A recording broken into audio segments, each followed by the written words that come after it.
11월 15일 성령 강림 후 제24주 주일을 위한 말씀 나눔을 시작하겠습니다. 오늘은 주일 성서 일과 중에 하나인 데살로니가 전서 5장 1절부터 11절 말씀을 가지고 기다림에 관하여 라는 제목으로 말씀을 나누겠습니다. 2020년 표어는 새로운 경험, 행동 강령은 더 나은 본향을 향해 가는 나그네입니다. 2020년 기도문을 따라해 주시기 바랍니다. 우리를 새롭게 하시는 하나님을 찬양합니다. 우리가 경험하는 모든 일들이 주님의 계획과 섭리 안에 있음을 고백합니다. 놀라운 하루를 열어주소서. 우리가 맞이하겠습니다. 예수 이름으로 아멘. 데살로니가 전서 5장 1절부터 11절 읽어드리겠습니다. 형제들아, 때와 시기에 관하여는 너희에게 쓸 것이 없음은 주의 날이 밤에 도둑같이 이를 줄을 너희 자신이 자세히 알기 때문이라. 그들이 평안하다 안전하다 할 그때에 임신한 여자에게 해산의 고통이 이름과 같이 멸망이 갑자기 그들에게 이르리니 결코 피하지 못하리라. 형제들아, 너희는 어둠에 있지 아니하매 그날이 도둑같이 너희에게 임하지 못하리니 너희는 다 빛의 아들이요 낮의 아들이라. 우리가 밤이나 어둠에 속하지 아니하나니 그러므로 우리는 다른 이들과 같이 자지 말고 오직 깨어 정신을 차릴지라. 자는 자들은 밤에 자고 취하는 자들은 밤에 취하되 우리는 낮에 속하였으니 정신을 차리고 믿음과 사랑의 호심경을 붙이고 구원의 소망의 투구를 쓰자. 하나님이 우리를 세우심은 노하심에 이르게 하심이 아니요 오직 우리 주 예수 그리스도로 말미암아 구원을 받게 하심이라. 예수께서 우리를 위하여 죽으사 우리로 하여금 깨어있든지 자든지 자기와 함께 살게 하려 하셨느니라. 그러므로 피차 권면하고 서로 덕을 세우기를 너희가 하는 것 같이 하라. 아멘. 이번 주 월요일에 기독정신과 의사의 기도회가 있어서 본문을 주 초에 일찍 말씀 제목도 정해보고 그때는 때에 관하여라고 본문 구절대로 정했습니다. 준비하다 보니까 제목을 약간 바꿔야겠다는 생각을 했어요. 그래서 기다림에 관하여라고 제목을 약간 수정을 했습니다. 때와 시기, 주의 날이라는 표현이 1절과 2절에 나오는데 이 때는 예수께서 재림하는 때를 말합니다. 오늘 본문의 앞장인 데살로니가 전서 4장 16절부터 17절을 읽어드리겠습니다. 주께서 호령과 천사장의 소리와 하나님의 나팔 소리로 친히 하늘로부터 강림하시리니 그리스도 안에서 죽은 자들이 먼저 일어나고 그 후에 우리 살아남은 자들도 그들과 함께 구름 속으로 끌어올려 공중에서 주를 영접하게 하시리니 그리하여 우리가 항상 주와 함께 있으리라. 아멘. 이 본문이 그 때를 의미하는 본문입니다. 근데 이 날이 언제인지는 정확하게 특정할 수 없다는 것이 오늘 본문에 또 담겨 있습니다. 그날이 도둑같이 온다 또는 갑자기 온다고 2절, 3절, 4절에 표현되어 있습니다. 밤에 도둑같이 온다는 표현이나 임신한 여자가 해산의 고통이 오는 것처럼 갑자기 온다는 이런 표현은 그 시간이 분명하게 특정할 수 없다라는, 예상할 수 없다라는 말과 달리 약간 양면성을 갖는데 어느 정도는 예상이 되는 것이라는 거죠. 밤이 언제인지 우리가 모르는 사람이 없잖아요. 그리고 임신한 여인이 산딸이 언제인지 예상을 못하는 것은 아닙니다. 어느 정확한 날짜를 예상할 수는 없지만 충분히 그 시기는 우리가 예상할 수 있는 것입니다. 물론 시기를 특정한다고 해서 안심할 수 있지는 않습니다. 성경에서는 종말이 예수님께서 오셨다가 죽으시고 부활하신 다음에 승천하시고 나서 얼마 지나지 않아 오실 것처럼 생각을 했거든요. 그런데 벌써 그것이 2000년이 흘렀습니다. 이런 식으로 얘기하면 산딸이 지금 2000년 동안 계속 이어지는 거예요. 근데 아직도 출산이 이루어지지 않는, 재림이 이루어지지 않는 식으로 진행되니까 꼭 이것만이 아니라 우리가 삶 속에서 어느 정도 예상은 했지만 그 예상이 굉장히 길어지면 의미가 무마됩니다. 아마 오지 않을 거야. 이러한 예상도 많아지고요. 그러한 상황이 오늘 본문으로 말하자면 밤의 시기라고 할 수 있겠습니다. 데살로니가 교인과 그렇지 않은 사람들을 나누는 표현은 밤과 낮으로 또는 어둠과 빛으로 표현하고 있습니다. 데살로니가 교인들은 밤에 거하지 않고 낮에 거하고 어둠에 거하지 않고 빛에 거합니다. 이 표현을 달리 어떻게 할 수 있을까 생각할 때 저는 방심과 경각심의 차이라고 생각을 했습니다. 7절에 보면 밤과 어둠의 특징으로 밤에 자고 밤에 취한다 라고 적혀 있습니다. 술에 취하는 거죠. 그러니까 이 밤이라는 상징은 감각이 무뎌지고 방탕하다는 그 의미를 담고 있는 표현이었습니다. 이 표현을 묶어볼 때 가장 흡사하고 의미를 살리는 표현으로 제가 보기에는 방심이 들어갑니다. 우리가 안전불감을 생각하는 그 단어와 비슷하게 시기의 어떤 경각심을 잃어버리는 것입니다. 반면 낮과 빛은 경각심을 가지는 것입니다. 6절에 보면 깨어있다, 정신을 차린다 라는 표현으로 설명하고 있는데 이것이야말로 경각심을 갖고 있다. 지금 시기가 되었으니 우리가 예상은 못하지만 예수께서 오신다는 점을 강조할 수 있는 것입니다. 그런데 그 뒷구절을 오늘 읽으면서 제가 경각심이라는 단어 대신 적극적 기다림이라는 단어가 더 의미를 살린다고 생각을 했습니다. 그래서 그 내용으로 제목을 바꾼 것입니다. 오늘 8절 내용에 믿음, 소망, 사랑이라는 단어가 나옵니다. 고린도전서 13장에 이 믿음, 소망, 사랑이 언급되어서 바울이 이 세 단어를 엮어서 표현을 잘 하고 있다는 것을 알고는 있는데 데살로니가 전서에서 특별히 그런 표현이 잘 나오네요. 1장에도 나오고 그런데 오늘 본문에도 나오고 있습니다. 믿음과 사랑의 호심경을 붙이고 구원의 소망의 투구를 쓰자. 여기서 믿음과 사랑이 하나로 묶어서 호심경, 가슴을 방패하는 갑옷 상의를 의미하는 표현으로 했고 그 다음에 소망은 그냥 소망이 아니고 지금 믿음과 사랑에 대해서는 어떤 사랑이다, 어떤 믿음이다 이런 표현이 없는데 소망에 있어서는 구원의 소망이라고 분명히 언급이 되어 있고 그것을 헬멧처럼 쓴다라는 설명을 하고 있습니다. 저는 오늘 이 구절을 통해서 기다림에 대한 생각을 많이 했습니다. 그냥 소망도 기다림의 의미가 담겨 있는데 어떤 소망이냐? 구원의 소망이라는 거잖아요. 구원이 이루어지는 소망입니다. 여기서 기다림에 대한 의미를 특히 생각하게 됐습니다. 기다림에 대한 것은 꼭 말씀의 묵상이라기보다 제가 여러 가지 상념을 통해서 좀 생각하는 바들을 나누고자 합니다. 우선 기다림을 생각할 때 인생 자체가 기다림이라는 생각이 듭니다. 우리의 인생은 각 단계별로 다음 단계를 기다리는 그러한 삶이라고 해야겠습니다.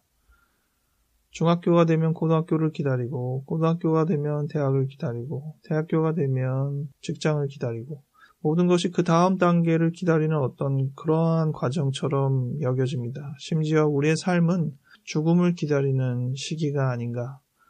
물론 우리가 신앙적으로는 죽은 너머를 기다리는 입장이 됩니다. 그런데 그 기다림에서 기다림의 목표가 있죠. 올림픽을 준비하는 선수들은 올림픽에서 상을 받기를 준비하는 것이죠. 대회도 그렇고 시험도 그렇고 좋은 결과를 기다리면서 준비하는 것입니다. 그런데 우리가 기대하는 목표를 꼭 이루지는 못하잖아요.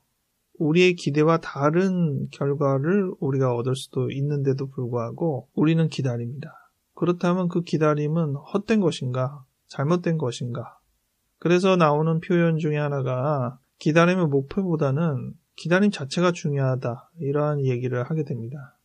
목표가 되든 안 되든 기다리는 과정에 충실함이 필요하다는 표현에 있어서는 적절한 표현이기도 하고 목표는 항상 이렇게 이루어지지가 않기 때문에 저도 기다림 자체의 의미를 부여하는 쪽으로 생각을 많이 선회하게 된 부분도 느낍니다. 연극 고도를 기다리며에도 보면 두 주인공이 고도라는 특정 인물을 기다리는데 연극이 끝날 때까지 결국은 오지 않죠. 연극을 통해서 느끼는 것은 기다림 자체가 삶이고 기다림 자체가 의미이다 라는 생각으로 귀결이 되거든요. 그런데 오늘 본문을 묵상하면서 또다시 생각이 좀 전환이 되고 있습니다. 기다림의 목표가 중요하다는 것이죠. 비유를 들자면 복권을 기다린다고 쳐봅시다. 어떤 사람이 번호를 정해서 산 거죠.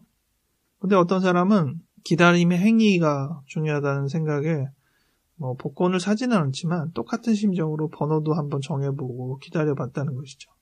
결과적으로 두 사람이 다 당첨이 안 됐다고 칩시다. 그러면 두 사람은 어차피 당첨이 안 된 면에서는 동일한 거잖아요. 그렇다면 기다림도 동일한 거냐? 제가 보기에는 아니라고 봅니다. 후자, 기다림의 행위 자체가 중요하다고 생각했던 사람, 그 사람도 나름 충실하게 번호도 정하고 기다리긴 했지만 그것은 거짓 기다림이라고 말하고 싶습니다. 진정한 기다림이라면 분명히 전자의 사람처럼 기다려야 한다는 것인데 무슨 차이가 있느냐? 전자의 사람은 복권을 샀죠. 돈을 썼습니다. 설령 그것이 수포가 되어서 오히려 손해를 입긴 했지만 그는 분명한 대가를 치르고 기다렸다는 것이죠. 우리의 기다림이 기다림 자체의 의미가 있다라고 강조할 때 자칫하면 기다림의 본질이 없는 기다림이 될 수 있다는 것을 생각하게 됐어요. 바울도 그 점을 강조한 것이라고 생각합니다. 바울은 후일 예수께서 재림하는 그 장면을 상당히 상세하게 묘사를 하고 있는데 그것이 제가 생각하는 구원입니다. 구원이라는 것은 궁극적인 어떤 신앙의 구원 의미로도 사용할 수 있지만 오늘 내용의 주제에서 생각해보자면 목표가 이루어지는 것입니다. 그게 구원이죠. 결말이 뜻한 대로 이루어지는 것, 그것이 구원입니다. 근데 그 부분에 대해서 아주 명확한 이미지를 가지고 그것을 기다렸습니다. 그의 기다림은 거짓 기다림이 아닙니다. 이 부분은 참 어렵기도 합니다. 어떤 사람은 망상을 가지고 기다리고 어떤 사람은 사실을 가지고 기다리는데 오늘 제가 말한 입장으로 보면 가상으로 기다리는 것보다는 망상으로 기다리는 것이 더 진정한 기다림에 가깝습니다. 왜냐하면 분명하게 그 점을 사실로 받아들이고 있기 때문입니다. 우리의 목표에 대해서 일단 이루어지지 않을 거라고 막연하게 생각하면서도 기다리는 그러한 일들은 피해야 할 것입니다. 물론 안 될 수도 있죠. 하지만 될 거라고 우리가 믿으면서 기다리는 것이 진정한 기다림일 것입니다.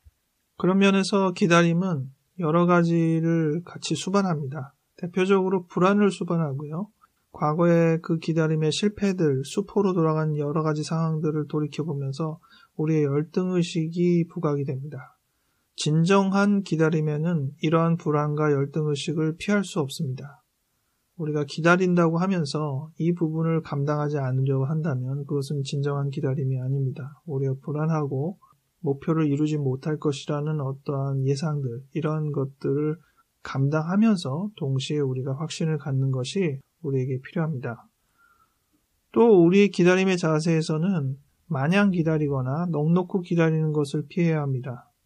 어떤 이들은 그 기다림에 압도되어서 너무 초조하고 불안한 나머지 지금 내가 해야 될 일상의 일들도 제대로 하지 않고 또 어떤 이들은 그저 목표만 정하고 기다리기만 할 뿐 그 기다림을 위해서 필요한 어떤 준비도 같이 하지 않습니다.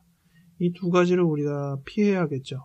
비록 불안을 갖고 열등감을 갖긴 하지만 우리가 해야 될 하루하루의 일과를 충실히 하고 또 목표를 위한 준비를 꾸준히 해나가는 그 기다림, 그것이 오늘 제가 이야기하는 적극적인 기다림입니다. 이 적극적인 기다림은 경각심과 동일한 의미를 가지고 있고 이것을 지니고 있는 사람이 진정한 신앙인이라고 말할 수 있겠습니다. 9절에 보면 하나님께서 우리를 세우신 것이 노하심에 이르게 함이 아니고 구원에 이르게 하려고 한다고 정했습니다. 여기서 노하심에 이른다는 것은 우리 인간이 분노에 이른다라는 뜻이 아니고 하나님의 진노의 형벌에 이르게 한다는 구절입니다. 하나님이 그러한 목표를 두지는 않는다는 것이죠. 우리를 벌주기 위해서 우리를 부른 게 아니고 우리에게 상을 주시기 위해서, 구원을 주시기 위해서 부르셨다는 겁니다. 그런데 이 의미와 동일한 의미로 10절에 보면 우리를 하나님 당신과 함께 살게 하기 위해서 부르셨다고 표현하고 있습니다. 우리가 자든지 깨어있든지 우리가 살아있는 상태이든 죽은 상태이든 하나님과 함께 있게 하려고 우리를 부르셨다는 것이죠. 이런 부분도 신앙적으로 우리에게 소망을 줍니다. 어떤 이들은 과학적으로 우리에게는 죽음이 만물이고 부활은 어떤 상징적인 의미이지 실존은 아니다 라고 말을 하기도 합니다. 그런데 그것이 관념적이든 어찌하든 간에 우리가 분명하게 확신해야 되는 것은 우리는 죽은 상태에 있어서도 하나님과 함께 사는 존재라는 것입니다. 그것이 우리가 믿는 믿음입니다. 오늘 성경에서 이야기하듯이 우리가 살아있는 상태이든 죽은 상태이든 우리는 하나님과 함께 사는 존재로서 놓여있는 영혼입니다. 우리의 신앙이 그것을 고백합니다. 그리고 우리는 또 한 가지를 우리가 기대하는데 바로 예수 그리스도께서 재림하시는 날 그 죽은 영혼들이 다 살아나서 우리 살아있는 영혼들과 같이 만날 것이라는 것입니다. 하나님 안에서는 살아있음과 죽음이 구분되지 않습니다. 모두 다 주 안에서 함께 놓여있는 자로서 우리가 생각하는 이성적인 차원을 넘어서서 함께 살아가게 됩니다. 이것이 우리가 바라는 궁극적인 구원입니다. 이를 위해서 11절에 피차 권면하고 덕을 세우라고 저희에게 이야기하고 있습니다. 말하기는 우리의 삶이 이러한 명확한 목표를 가지고 기다림의 자세를 유지하는 그 삶을 살아내자는 것입니다. 우리 신앙인으로서 우리가 갖고 있는 기다림의 목표를 되돌아보고 그 목표를 위해서 얼마나 충실하게 하루하루를 살아가고 있는지 되돌아보기 바랍니다. 기도하겠습니다. 하나님 아버지, 오늘 말씀을 통하여서 때에 관하여 기다림에 관하여 생각해 보았습니다. 우리는 진정한 기다림에 놓여 있는지 그리고 그 기다림을 적극적으로 수행하고 있는지 다시금 되돌아봅니다. 우리의 기다림이 그저 허상에 의한 기다림이라는 행위에만 머물러 있는 것이 아니라 분명한 목표를 향해서 나아가는 적극적인 기다림이 되도록 도와주시옵소서. 우리의 마음속에 더한 확신을 주셔서 우리의 기다림이 외롭지 않게 인도하여 주시옵소서. 감사드렸고 예수 이름으로 아멘.